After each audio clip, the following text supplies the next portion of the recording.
What's up, Cloud Gamers? Welcome back to the Cloud Gaming Extreme channel. We're taking a look at Hogwarts Legacy, the Steam version running here on Boosteroid. Now, they got this game added pretty quick, and it's one of their install and play games where you click the install and play button. It does a very quick game installation process here, and then opens up Steam where you can go in, sync your save, and launch the game just like you would on Steam on a PC. It's a couple of steps, takes a little bit more work, and doesn't just launch automatically, but it works pretty well. Haven't had too much trouble with it. Now, when it comes to the settings, we are windowed full screen here. DLSS on quality at 1080p here, and I'm capping at 60 with VSync because our stream's 1080p 60, so it'll make for a smoother experience when we are able to get 60 FPS.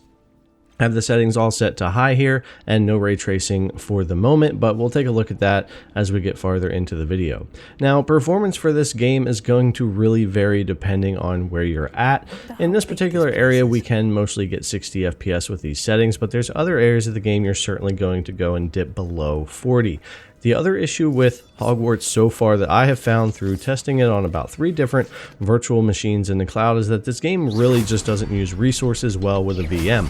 Over on Shadow, we're only using about 40% of the GPU most of the time, and even though I can't see the statistics here on Boosteroid, I highly suspect it's about the same thing because of the performance that I typically see in other areas of the game. That's not something on Boosteroid or on Shadow, it's just kind of typical.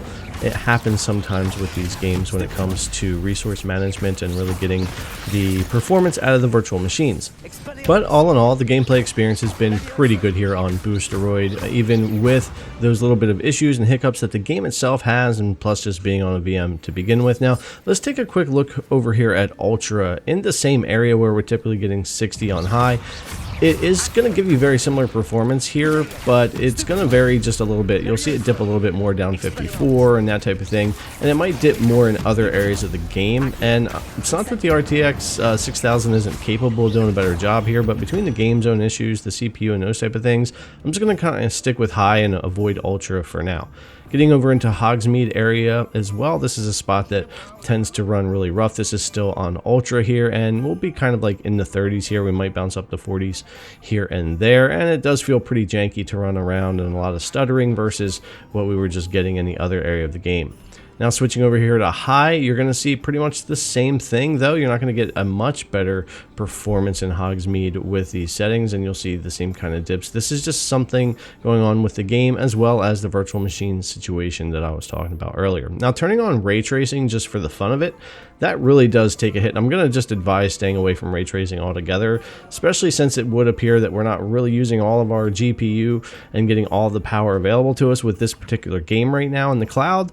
It's just not able to perform the way that you would want it to. There's a lot of pop-in, textures aren't loading in, people disappear, the frame rate's low.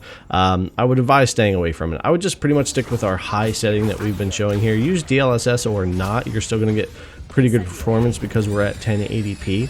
The picture quality wasn't quite as good as what I'm used to with Boosteroid here, but I assume with the popularity of this game and even Boosteroid itself, it might have been getting hammered at my time of testing with this because typically my picture quality is slightly better than what I had here. But as far as not being too stuttery or having issues with the stream itself, that was great. And input latency, which is a bigger deal than some of those other things, was also still really good here for me with Boosteroid. I was able to really enjoy playing the game without much trouble. So all in all, pretty good. But anyways, guys, thanks a lot for coming and check out the video. As always, we really appreciate it, and I'll see you in the next one.